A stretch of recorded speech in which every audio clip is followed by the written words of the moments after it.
Estos momentos, bendice nuestra inteligencia, nuestra voluntad, para que todo lo que digamos y hagamos sea para tu mayor gloria. Dios te salve María, entre todas las mujeres, y bendito el fruto de tu vientre, Jesús. María, Madre de Dios.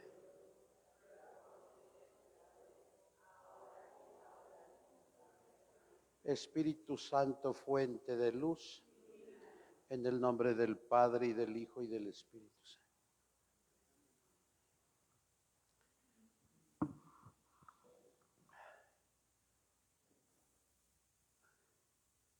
Vamos el día de hoy a recapitular lo que vimos ayer y antier. Antier hablábamos sobre el año litúrgico, meditando el número 102 de la Sacrosanctum Concilium y el 242 del Catecismo de la Iglesia Católica. Cierra la puerta.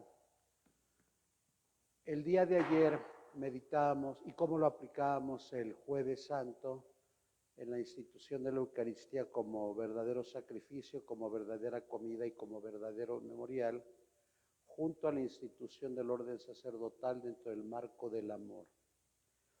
El día de ayer hablábamos sobre el misterio pascual y cómo este misterio pascual debemos de entenderlo desde la encarnación, que hoy es la fiesta de la encarnación, hasta la resurrección. Todo es un misterio pascual, como comentaba yo en la homilía. Llegada a la plenitud de los tiempos, envió Dios a su Hijo, nacido de mujer, nacido bajo la ley. La plenitud de los tiempos es la revelación del plan en la vida del ser humano, en la humanidad entera, y la primera que se entera es una mujer, es decir, la Virgen María. Y la primera que ve resucitado a Jesús es una mujer, que es María de Magdala, para que veamos cómo la mujer tiene un papel importante en la Iglesia Católica.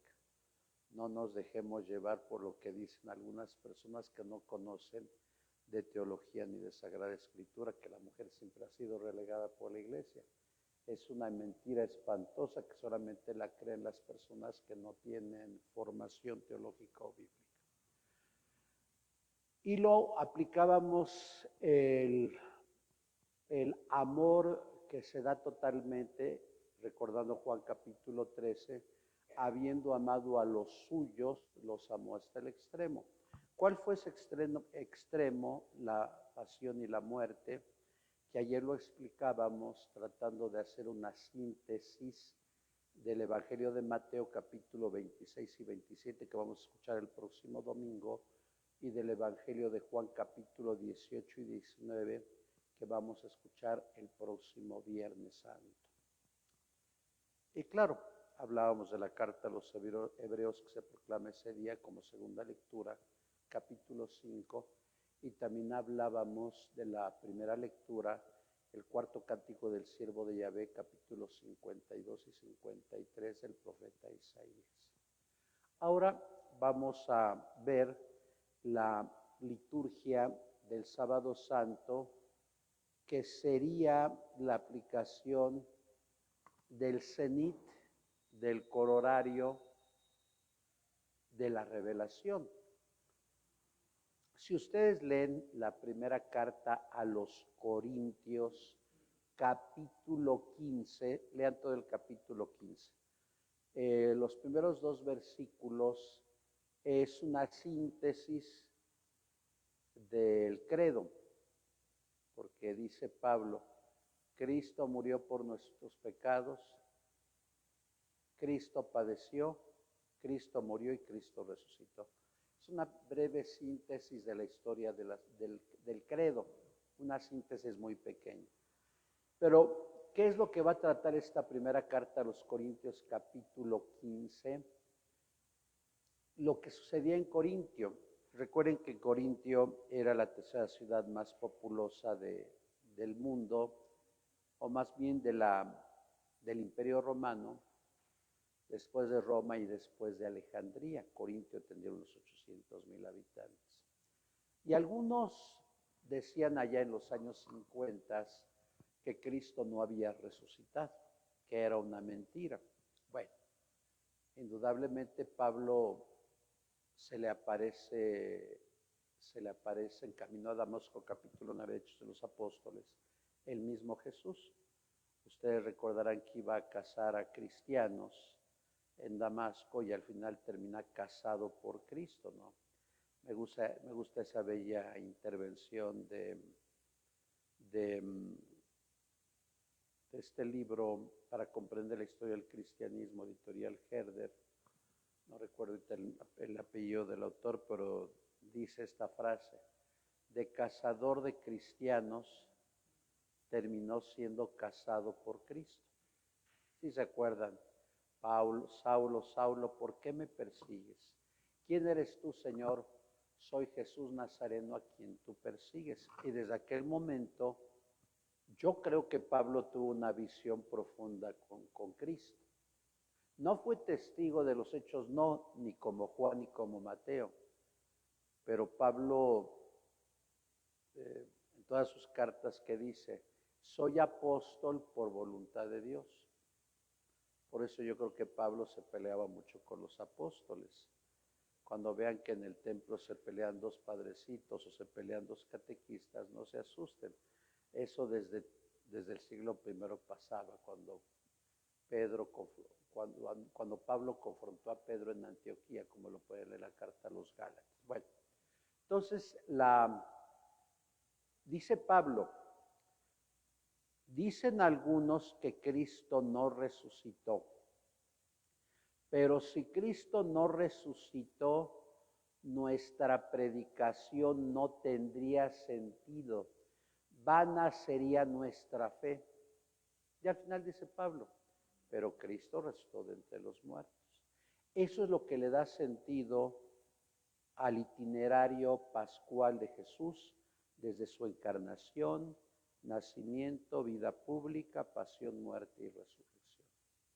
Ahora bien, ¿cómo aplicamos el sentido de la resurrección en la liturgia de la vigilia pascual?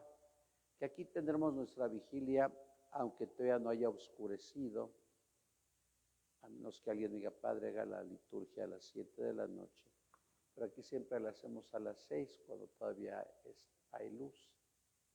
Pero si alguien me sugiere, Padre, que sea a las 7, pero luego a las 7 se roban los coches. Y yo quedé traumado de que me robaron mis 3 llantas y mis 3 rines, imagínense. Bueno, pero no fue acá, fue en el Instituto de Teología. Y a 2 cuadras de la Fiscalía, miren en qué municipio estamos. Bueno, pero vuelvo al punto inicial.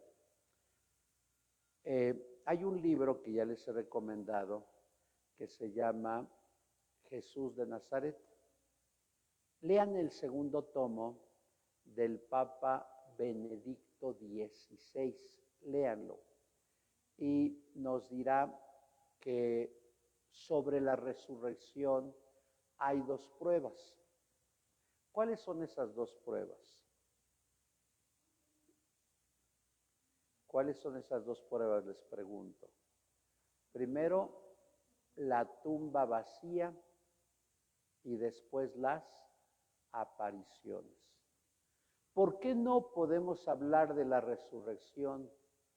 Porque los 4 evangelios, ninguno nos reporta cómo resucitó Jesús.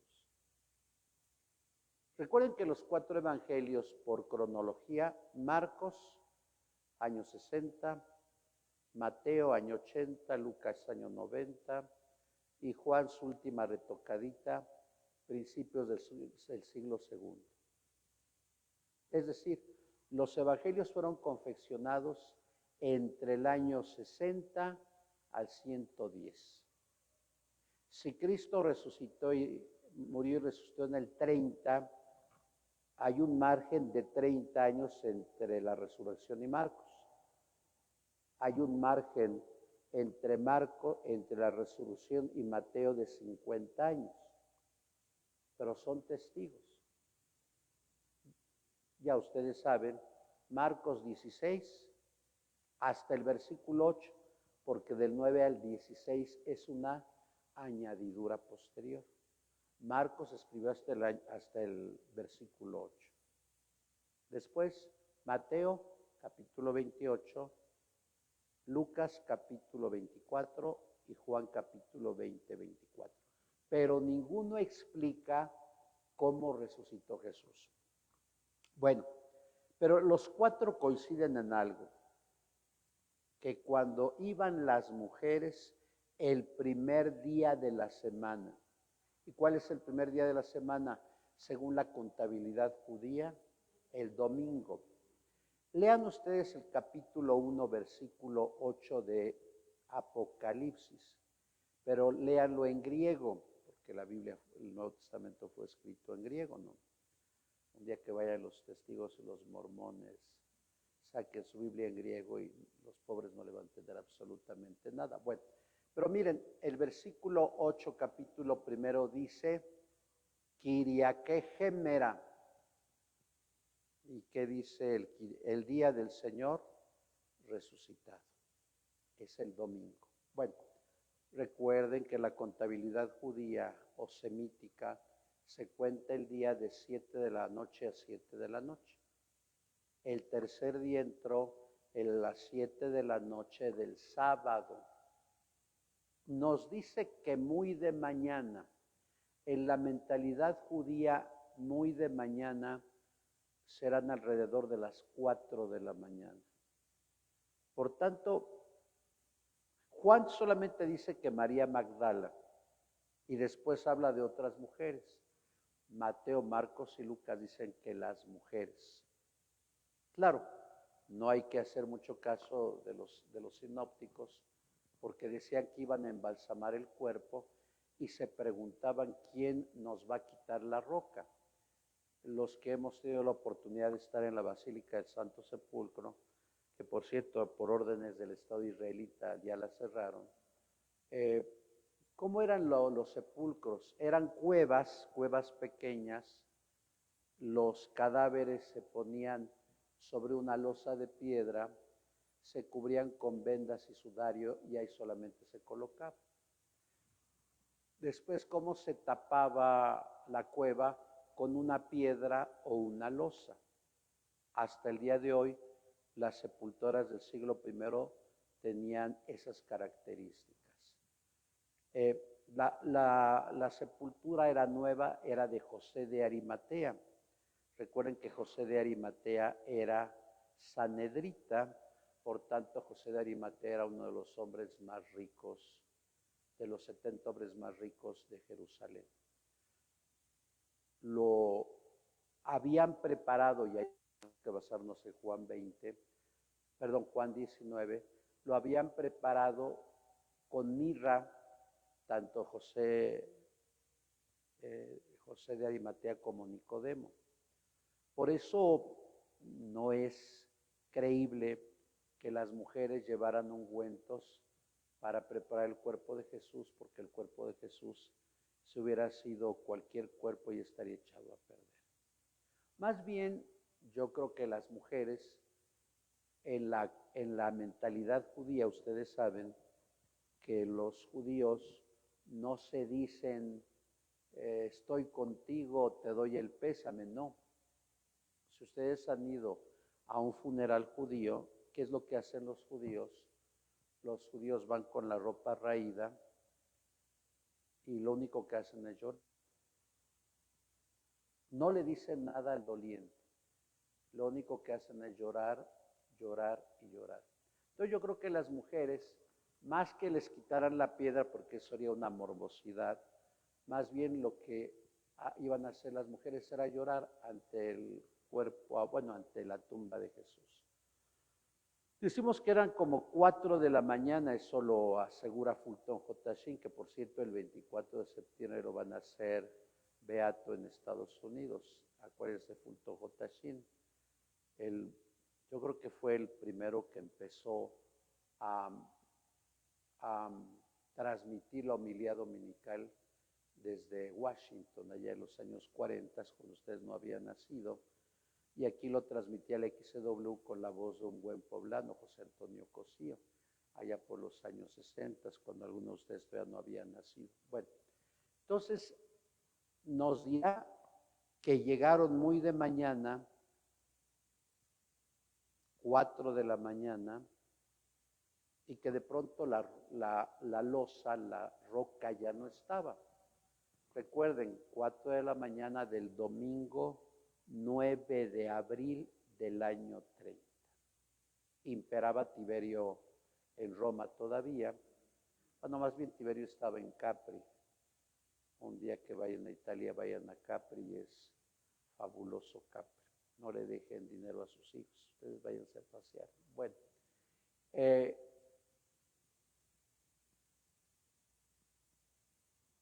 las mujeres de Marcos, de Mateo y de Lucas no se asoman, pero sí las ve una visión angelical. En cambio, en la versión de Juan, primero dice que María Magdala tendría ojos de lince porque entró y vio que no estaba el cuerpo de Jesús. Por tanto, las escenas de los sinópticos y de Juan nunca nos van a transmitir de qué modo resucitó.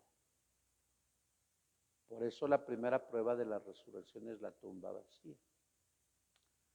Nos dice Juan que María Magdala se va corriendo a donde estaban escondidos los apóstoles. ¿Por qué estaban escondidos?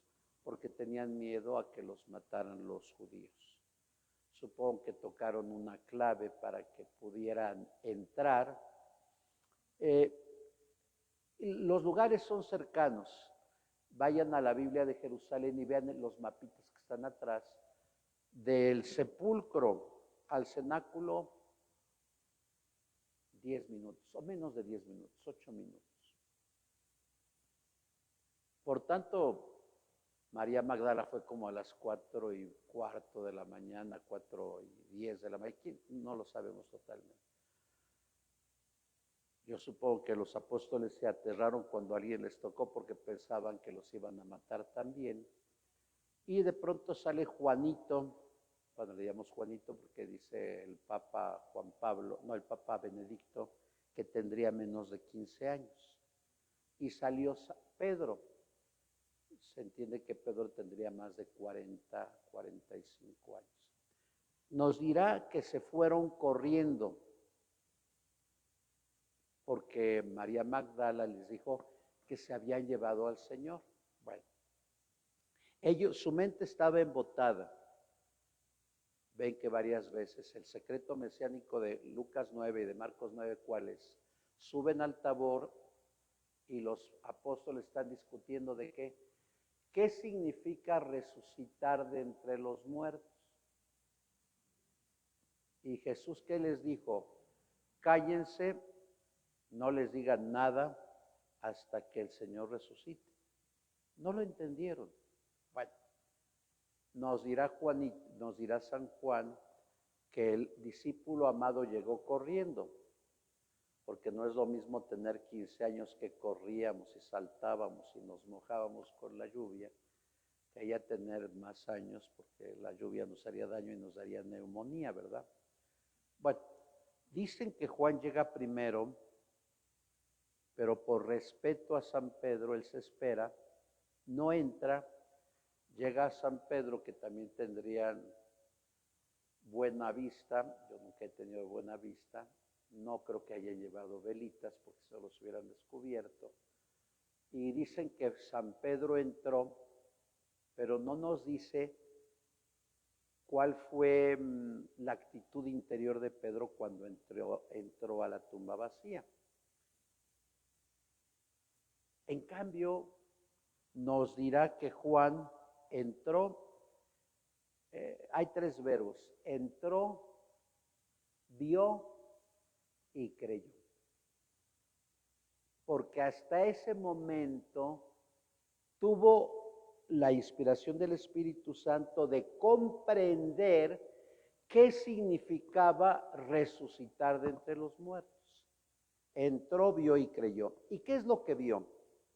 nos dirá que las vendas estaban dobladas en un sitio y que el sudario estaba colocado en otro sitio.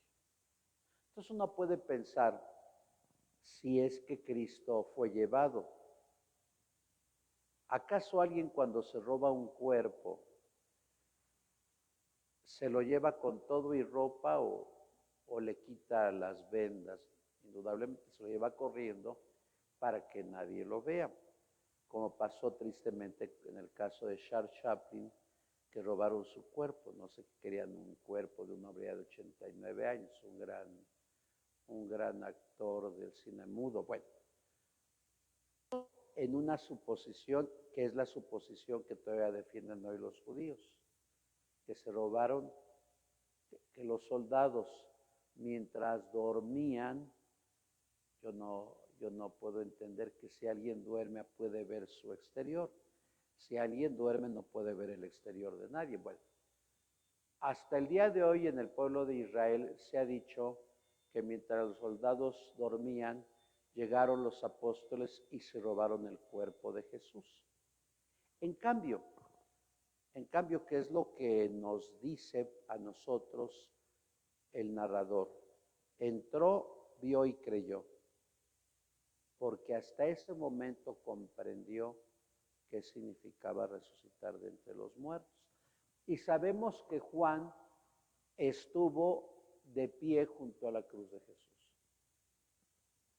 Yo creo que a Juan, a María, a la madre de Jesús, y a María Magdala y a María la de Cleofás, hasta le cayeron gotas en su cuerpo de la sangre de Jesús. Por tanto, él es testigo de la muerte, pero también es testigo de la resurrección. Y María Magdala es testigo de la resurrección. Pero la escena queda abrupta. ¿Por qué abrupta? Porque de pronto desaparecen Pedro y Juan. Y la pobre María Magdala se queda por ahí solita. Yo creo que Juan la hubiera consolado y le hubiera dicho: María, no te preocupes porque el Señor resucitó, no se robaron su cuerpo. Pero si hay dudas, la segunda parte de la perícopa del capítulo 20 de Juan nos indica qué dudas podemos tener. Nos dice que de pronto fueron Pedro y Juan, ni siquiera nos dice que se fueron, pero suponemos que ya no estaban. Supongo que fueron a decirle a los apóstoles que Jesús había resucitado.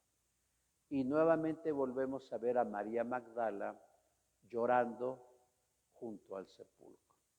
Es decir, María Magdala seguía con la idea de que se había robado el cuerpo de Jesús.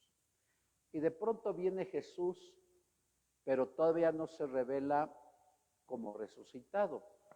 Todavía a María Magdala le faltan los ojos de la fe. Y le pregunta: mujer, ¿por qué lloras?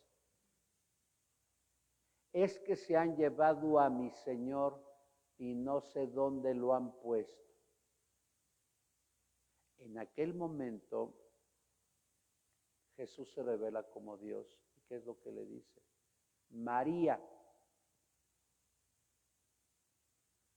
¿Qué le responde Jesús? ¿Qué le responde María? Con el diminutivo, no de rabino, le dice mi maestro, Rabuni. Yo creo que en aquel momento, pues María se abalanzó sobre él, pues para tocarlo, para abrazarlo, porque yo creo que varios de nosotros estaríamos felices si viene nuestro ser querido y nos ve. Bueno, si alguien es cardíaco y nos ve un ser querido después de 20 días, tal vez nos moriríamos de espanto, ¿no? Porque diríamos, esto no es cierto, ¿no? Bueno, pero en ese momento, y eso lo explica muy bien Schnackenburg, él dice: ¿por qué Jesús no quiere ser tocado ni adorado? Porque no ha subido al Padre. Jesús es adorado en el momento que sale de este mundo a estar con Dios Padre. ¿Qué palabras le dice Jesús a María? Déjame, subo a mi Padre, porque Él es hijo legítimo y nosotros somos hijos putativos. Subo a mi Padre y a su Padre, a mi Dios y a su Dios. Lo que sería la eternidad con Dios, como lo presenta el capítulo 1 de Juan, en el prólogo que ustedes conocen, el versículo 1. En el principio existía la palabra era Dios y la palabra estaba con Dios. Bueno, después viene la encomienda a una mujer. Ve y confirma a mis hermanos que he resucitado. Los veré en Galilea. Esa es una labor profunda de las catequistas que tenemos en nuestra iglesia. Esa es la labor que le encomendó Jesús a la mujer. ¿Y cómo la llamará San Agustín? Apóstol de los apóstoles. Es decir, María Magdala cree porque lo está contemplando, porque lo está viendo y está alegre, porque se entiende, y eso, que me perdonen las pañoletas, las mujeres de la pañoleta, las que creen en la equidad de género, la mujer es más sensible que el hombre y la mujer es más madura que el hombre. En el matrimonio, cuando un hombre muere, la vida continúa. Cuando la mujer muere, el hombre está devastado y hasta busca otra mujer. No, la mujer es madura, es sensible, es profunda. Eso no lo van a quitar los que creen en la cultura woke o en la equidad de género, que como se los he dicho acá, no hay un libro científico que defiende la equidad de género. Bueno, apóstol de los apóstoles. Yo supongo que ustedes han leído los textos de las apariciones.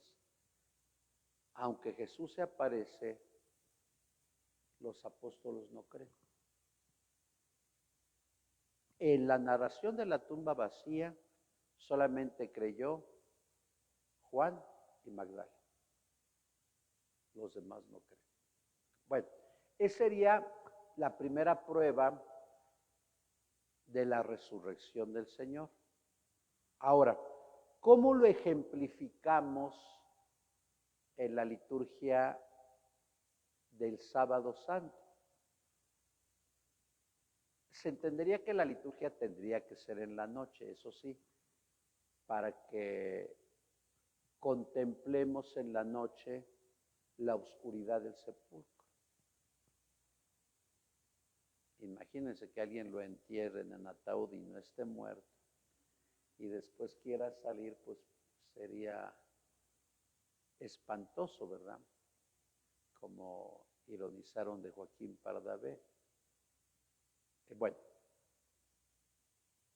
el templo está en la oscuridad, todas las luces se tienen que apagar y se hace el lucernario, el fuego nuevo. ¿Qué simboliza el fuego nuevo? El resucitado. Y máxime en el cirio pascual. Por eso es eminentemente mejor que una liturgia se haga en la noche, porque ya todo está en la oscuridad. Y cuando el templo está en la oscuridad y el sacerdote o la persona que carga el cirio, contemplamos una luz que está en medio de la oscuridad.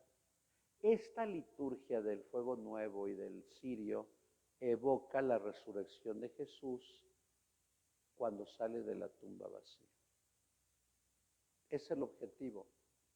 Y esta liturgia es antiquísima. Y por eso el sacerdote, aunque no cante bien como Pavarotti o Martinelli, dice Cristo luz del mundo. Del mundo, porque Cristo murió por la humanidad entera, no solo por los judíos. Cristo resucitó por la humanidad entera. ¿Y qué es lo que hacemos nosotros? Que a veces algunos fieles se enojan conmigo. Ahí se ve el verdadero carácter de los fieles, que se gritan y no, nada más que prendan el cirio 2 o 3 personas y los demás van pasando la luz. ¿Qué significa eso? Tiene dos significados. El primero, yo estoy convencido de la resurrección y te comunico la resurrección a ti. Y si tú estás convencido, te paso la luz. No se trata de que todos tomemos luz del cirio. Y para eso se los he dicho una multitud de veces, pero nunca me han hecho caso, aunque les dé el descuento del 50% en el Instituto de Teología, Camino, Verdad y Vida. Hay institutos para aprender, para conocer a Jesús. Porque a veces nuestra fe es una fe pequeña, así. Una fe pequeñísima porque no hemos hecho nada por aprender después de la primera comunión. Entonces sí tenemos que, porque nos ganan muchas cosas a los cristianos cuando no tenemos formación. Bueno, eso sería el primer punto, la tumba vacía. ¿Cuál es la segunda prueba de la resurrección? Las apariciones. El Evangelio de Marcos no habla de apariciones en el capítulo 16. ¿Quiénes hablan de apariciones? El capítulo 24, los caminantes de Maús, de Lucas, el capítulo 20 y 21, narra varias apariciones de Jesús, de Juan, y el capítulo 28 de Mateo narra también una aparición. Hay un libro que ahorita estoy viendo que no he podido, pero mañana sí voy a dar clases en el instituto. Hay un libro que estoy estudiando con los alumnos del instituto que se llama Escatología. Claro, no son los libritos que se venden en Sambos, que escatología y teosofía, no hay pobres de esos librejos, ¿no? Yo he conocido aquí doctores beneméritos de las universidades que toman cursitos con mujeres que les enseñan la chancra o, no tantas burradas. Y a mí me da pena que sean egregios doctores de diversas ramas y que crean en esas pamplinas. No, aquí recuerden que la palabra es escatología, que significa el tratado de los últimos tiempos. Y claro, se basa en la Escritura. ¿Cómo podemos entender las apariciones? Nos dirá Ratzinger que para comprender las apariciones necesitamos tener en nuestra inteligencia dos conceptos nuevos. El primer concepto, la eternidad, que por más que tratemos de comprender la eternidad, no la entendemos. Y el segundo concepto, dirá Ratzinger, un nuevo concepto de corporeidad. Y lo explica de esta forma. Dice Ratzinger que cuando Cristo se aparece al colegio apostólico, es un cuerpo espiritualizado porque Jesús no toca la puerta. Jesús atraviesa paredes y se aparece. Pero no es espíritu puro, porque tiene cuerpo. Entonces, dice Ratzinger, si voy caminando en esta hermosa pared de madera, pues me tropiezo y hasta me pego acá y me muero, ¿no?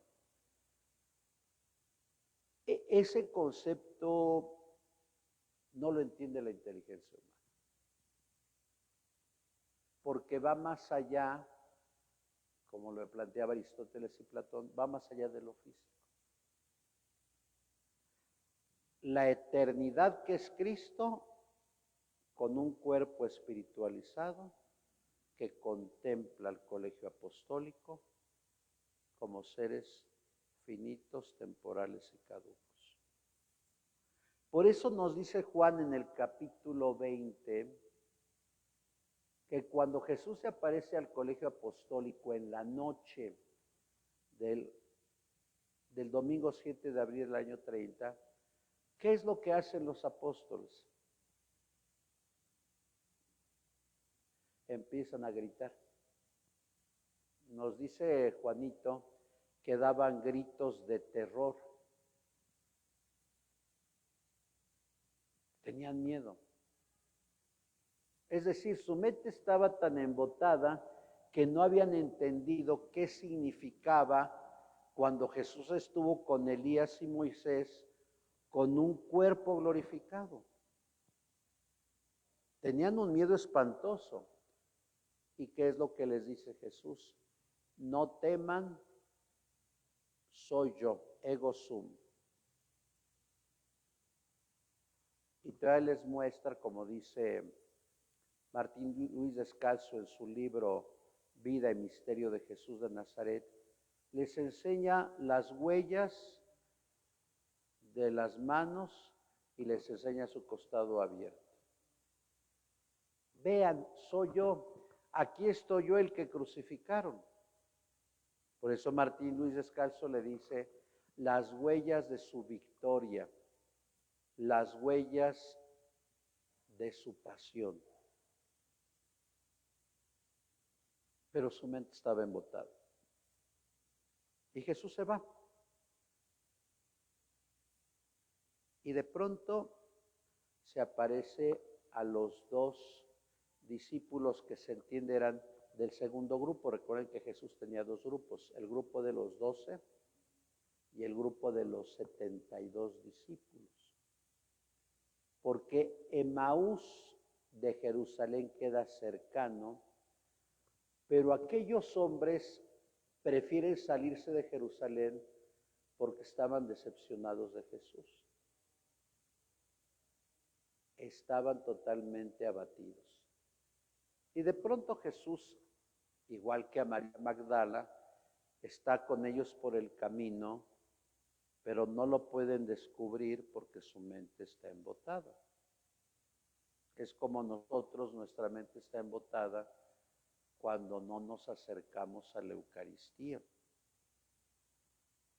La Eucaristía tiene que ser para nosotros como el sueño, una verdadera necesidad. Bueno, y Jesús los interroga en este capítulo 24 de Lucas. ¿Por qué están tan afligidos?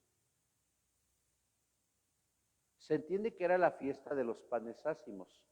Ustedes que conocen toda la teología veterotestamentaria, de viernes a sábado se celebraba la Pascua y de sábado a sábado se celebraba los días de los panes ácimos. Bueno, se entiende que la muerte de Cristo pues fue un acontecimiento local y regional, porque le dicen que tú eres el único forastero que no se ha enterado de lo que pasó en Jerusalén. Y Jesús, haciéndose de la vista gorda, dice, no sé, de Jesús Nazareno, que era poderoso en obras y palabras, los sumos sacerdotes lo mataron, lo condenaron a muerte y después, ¿qué pasó con ellos? Dicen que algunas mujeres lo han visto, pero los caminantes de Maús eran machistas, pero pues son mujeres y el testimonio de las mujeres no contaba en los juicios, como lo puede leer en el capítulo 16 del Evangelio de Marcos. Bueno, y aquellos discípulos estaban retraídos porque no creyeron en la resurrección tampoco. ¿Cuál será la respuesta de Jesús en este capítulo 24 de Lucas? Insensatos y tardos de corazón. Es decir, el que no cree en la resurrección, Jesús lo llama insensato. ¿Y qué significa la palabra insensato? El que no tiene ciencia, el que no es inteligente, el que no ocupa su razón. Todo lo contrario a lo que nos dicen en la universidad, porque en la universidad alegan que la resurrección no es cierta porque no pasó por nuestros sentidos. Imagínense, todas nuestras universidades siguen viviendo del método científico de Augusto Comte del siglo XIX. Solamente es válido aquello que pasa por nuestros sentidos. Y les explica toda la escritura, pero los llama insensatos y duros de corazón. Esa expresión dureza de corazón de Ezequiel, de Daniel, de Isaías. Bueno, les explica todo. De hecho, los liturgistas dicen la segunda misa de Jesús resucitado. La primera misa, como lo comenté antier, es el Jueves Santo. Y la segunda misa es el día de la resurrección. Ahora, ¿cómo entendemos esta catequesis de Jesús a los apóstoles? Vuelvo a la liturgia. Habíamos dicho que el sacerdote entra con el cirio pascual, Cristo, luz del mundo, se canta el pregón pascual, eso sí que lo haga alguien que cante bien, y después vamos a escuchar 9 lecturas. Esas 9 lecturas que reflejan la catequesis que le da Jesús al colegio apostólico. Empezando por la ley y por los profetas, les explicó todos los pasajes de la Escritura que se referían a él. Por eso son lecturas del Antiguo Testamento todas, una del Nuevo Testamento, la carta a los Romanos capítulo 6 y el Evangelio en la vigilia pascual, como estamos en el ciclo A, se vale el capítulo 28 de Mateo. Esa es la catequesis. Por eso a mí nunca me ha gustado suprimir ninguna lectura, porque vale la pena, es cada año y quién sabe si sea nuestra última vigilia pascual. Solamente Dios lo sabe, ¿no? Entonces, para estar suprimiendo, como que no. Ahora vuelvo al relato del capítulo 24 de Lucas. Llegan a la casa y Jesús hace un ademán de que se va más allá. Y los discípulos le ruegan, quédate con nosotros porque ya está oscureciendo. Y te pueden asaltar en el camino, porque no solamente asaltan en México, no solamente nos quitan las llantas, no solamente, no, ya no hablo de violaciones, a cuántas personas han, no me imagino a la mamá y a las 2 hijas que mataron, ¿no? Qué horrible es eso, ¿no? Y el Ejecutivo dice que México está en paz. Pues yo no sé en qué ha de vivir en Disneylandia, ¿no? Bueno, es bonito Disneylandia. Bueno. Pues resulta que Jesús entra, los ojos de los apóstoles, de los discípulos están vedados, le piden que parta el pan, porque recuerden que partir el pan es un gesto del dueño o de la persona que invita el dueño. En ese momento Jesús parte el pan y esto lo dicen los liturgistas. Yo no soy liturgista, yo soy un simple clérigo. Bueno, nos dirá Lucas 24. En ese momento Él desaparece pero permanece en el pan eucaristizado. Y esa es la Eucaristía. A Jesús no lo vemos con los ojos, pero lo contemplamos en las especies eucarísticas. Jesús se va, pero permanece. Hasta ese momento comprendieron los discípulos de Maús quién era aquella persona que los fue catequizando, era Jesús. Pero ciertamente los sacerdotes estamos muy por abajo de Jesús, de llegar a este anhelo. Con razón nuestro corazón ardía cuando Él nos explicaba las Escrituras. Se entendería que el sacerdote tendría que arder los corazones cuando en la homilía explica las Escrituras. Porque recuerda lo que dice San Agustín, el sacramento por sí tiene que ser explicado antes por la palabra. La palabra antecede al sacramento y el sacramento antecede a la palabra. Ahora, ya lo han reconocido, y quien reconoce a Jesús en la fracción del pan ya no puede permanecer el mismo, ya tiene que ser otro. ¿Y qué es lo que van a hacer estos discípulos? Al igual que Juan, que cree, al igual que María Magdala, que va corriendo a anunciar la resurrección, estos dos discípulos lo que hacen es ya no tener miedo. Se van corriendo nuevamente a Jerusalén y les anuncian a los apóstoles que Cristo ha resucitado.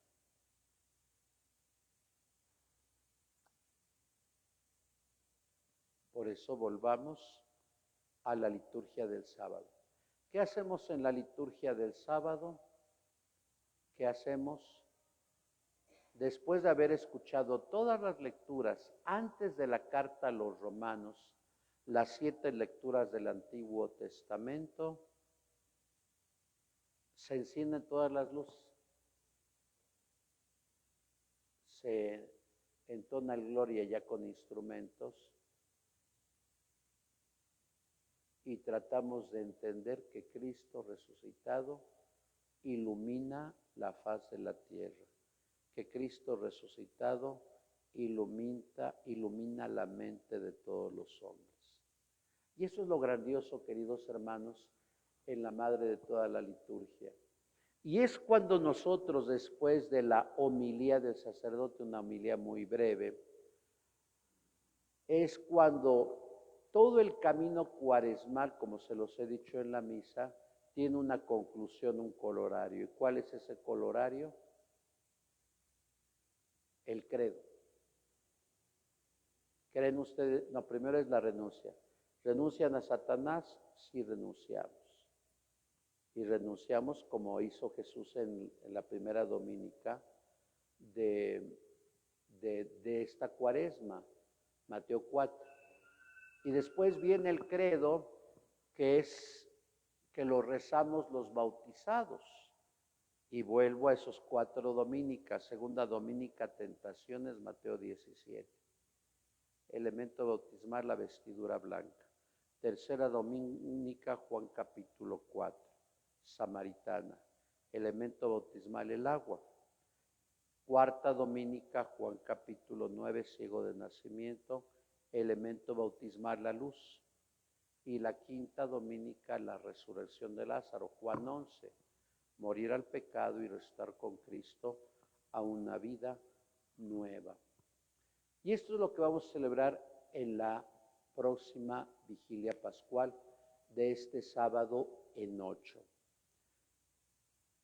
Finalmente, ya vimos cómo el proceso catequético de Jesús, no solamente ante la tumba vacía, sino ante las apariciones, va a hacer que los apóstoles No en ese momento, porque si ustedes se acuerdan del capítulo 1 de Hechos de los Apóstoles, que va a narrar la ascensión de Jesús, se acuerdan que están en Galilea y se acuerdan que un imprudente apóstol, ¿qué es lo que le pregunta?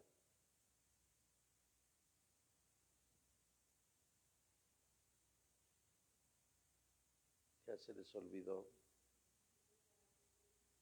No, ese fue jonrón de Baby Ruth. No. ¿Qué es lo que le pregunta?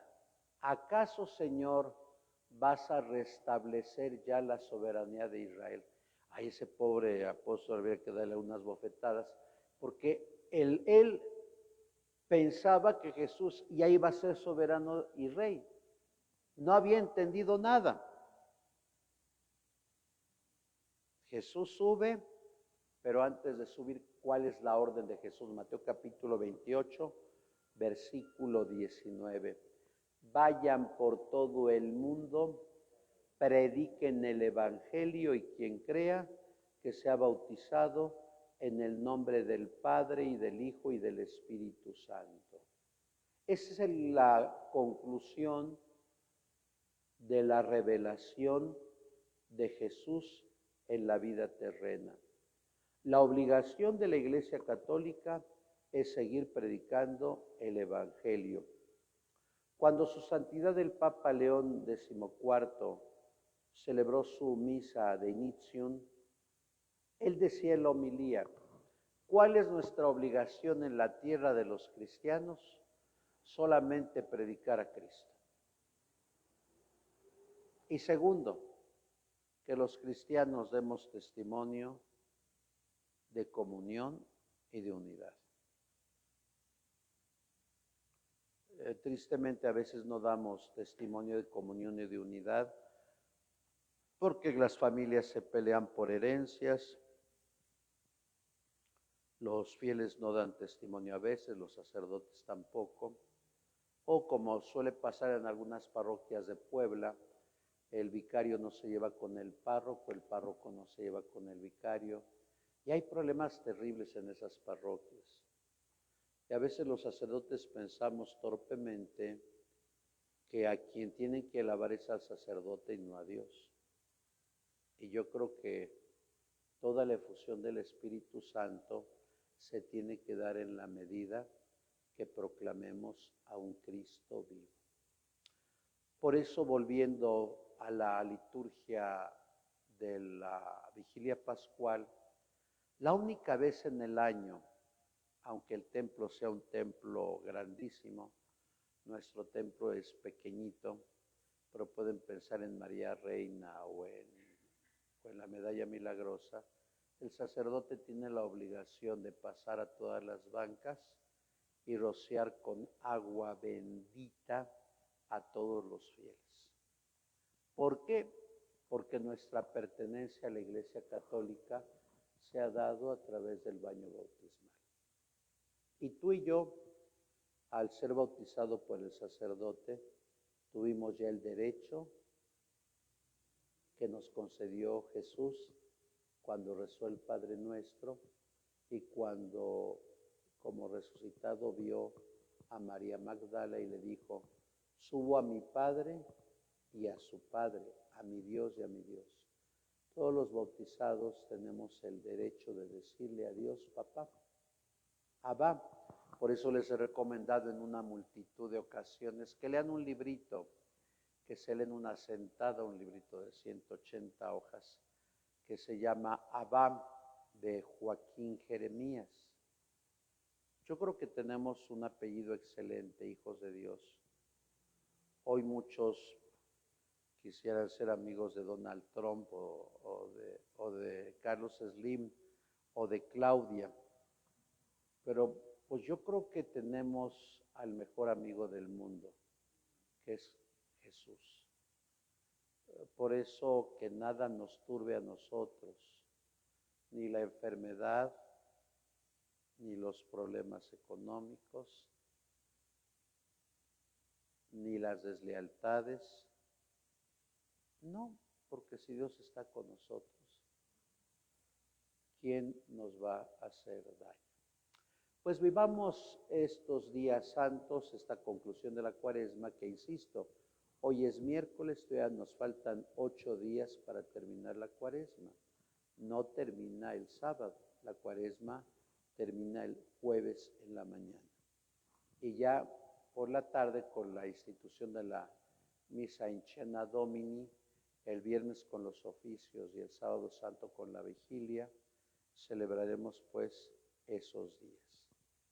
Que el Señor nos conceda su gracia y su fuerza, y muchas gracias por haber asistido a estas pláticas de formación. En el nombre del Padre, y del Hijo, y del Espíritu Santo, te damos gracias, Señor, por todos los beneficios que nos has concedido, tú que vives y reinas por los siglos de los siglos. Padre nuestro que estás en el cielo, santificado sea tu nombre. Venga a nosotros tu reino. Hágase tu voluntad en la tierra como en el cielo. Danos hoy nuestro pan de cada día. Perdona nuestras ofensas, como también nosotros perdonamos a los que nos ofenden. No nos dejes caer en la tentación. Señor esté con vosotros, y la bendición de Dios Todopoderoso, Padre, Hijo y Espíritu Santo, descienda sobre ustedes y permanezca para siempre. Que pasen buenas tardes. Dios les bendiga.